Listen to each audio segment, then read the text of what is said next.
बिस्मिल्लाहिर्रहमानिर्रहीम। अस्सलाम वालेकुम फ्रेंड्स, इवो मीना एवोल्यूशन चैनल पे सुफियान नई वीडियो नए टॉपिक के साथ हाजिर है।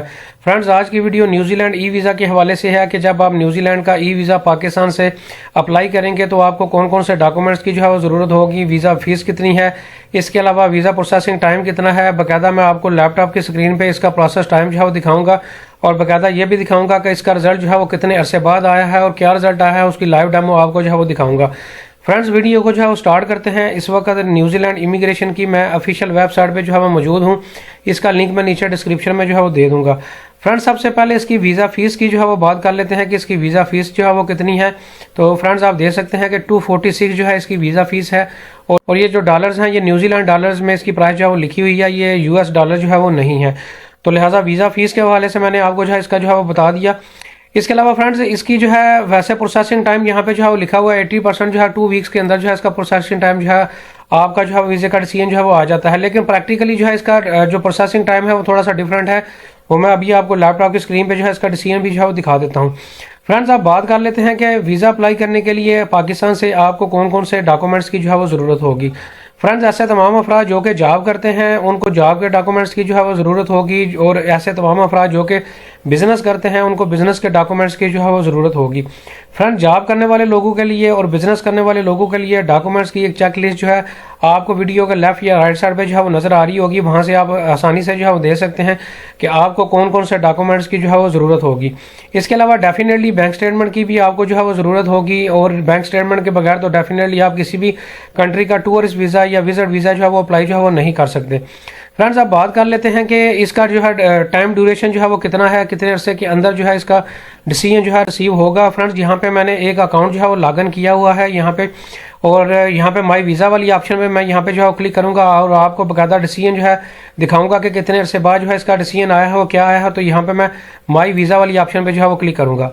विंडो को मैं नीचे थोड़ा स्क्रॉल डाउन करूँगा और यहाँ पे जो है वो मैं आपको दिखा देता हूँ कि आप देख सकते हैं कि 24 मार्च 2024 को जो है वीज़ा एप्लीकेशन की सबमिशन हमने जो है वो की थी और इसका जो डिसीजन आया है वो 11 अप्रैल 2024 को जो है वो रिसीव हुआ है।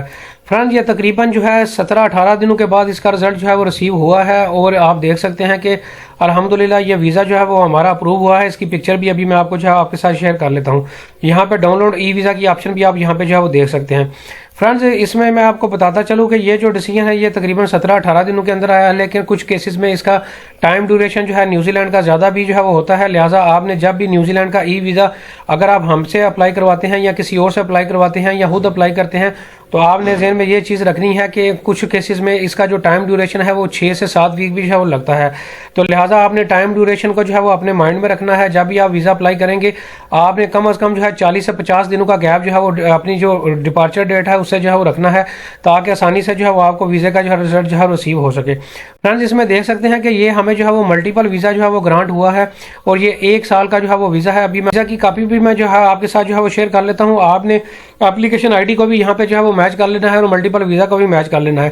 फ्रेंड्स, आगे बढ़ने से पहले मैं आपको बताता चलूँ कि न्यूजीलैंड, इसके अलावा ऑस्ट्रेलिया, कनाडा, शेंगन या दुनिया के किसी भी मुल्क का विजिट वीज़ा अगर आप हमसे जो है एक प्रोफेशनल एक अपडेटेड इन्फॉर्मेशन के साथ जो है अप्लाई जो है वो करवाना चाहते हैं जिसमें हम आपको पूरी वीज़ा असिस्टेंस देंगे और A से लेकर Z तक पूरा प्रोसेस जो है अच्छे तरीके से जो है वो आपको जो है वो ब्रीफ किया जाएगा और आपकी डॉक्यूमेंटेशन के हिसाब से जो है वो आपको असिस्ट जो है वो किया जाएगा। तो उस हवाले से अगर आप पेड कंसल्टेशन हमसे जो है वो न्यूजीलैंड की, कनाडा, USA, शेंगन या दुनिया के किसी भी मुल्क की लेना चाहते हैं तो डिस्क्रिप्शन में मेरा ईमेल एड्रेस मौजूद है, वहाँ से आप रब्ता करके तो पेड कंसल्टेशन जो है ले सकते हैं। सिर्फ और सिर्फ वही अफराद रब्ता करें जिनके पास जॉब या बिजनेस के प्रॉपर डॉक्यूमेंटेशन और प्रॉपर बैंक स्टेटमेंट जो है मौजूद है।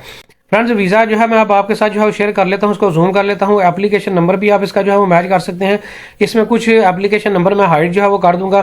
क्लाइंट का यहाँ पे जो है क्लाइंट नंबर भी आप इसको जो है वो दे सकते हैं। फ्रेंड्स, आप देख सकते हैं कि 11 अप्रैल 2024 को ये वीज़ा का डिसीजन जो है रिसीव हुआ है और इसके अलावा नीचे मैं स्क्रॉल डाउन करूंगा तो आप देख सकते हैं कि ये लिखा हुआ है कि इसकी जो वैलिडिटी है कि 11 अप्रैल 2024 को जो है ये वीज़ा जो है वो स्टार्ट हो रहा है और इसकी जो वैलिडिटी है 11 अप्रैल 2025 तक है, यानी कि ये 1 साल का मल्टीपल वीज़ा जो है वो हमें अल्हम्दुलिल्लाह रिसीव हुआ है।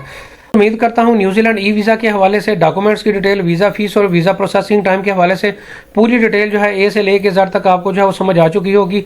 इसके बावजूद भी अगर आपका कोई क्वेश्चन हो तो नीचे कमेंट सेक्शन में या ईमेल एड्रेस के थ्रू आप मेरे से रब्ता कर सकते हैं। वीडियो को लाइक करें, शेयर करें। Thank you very much.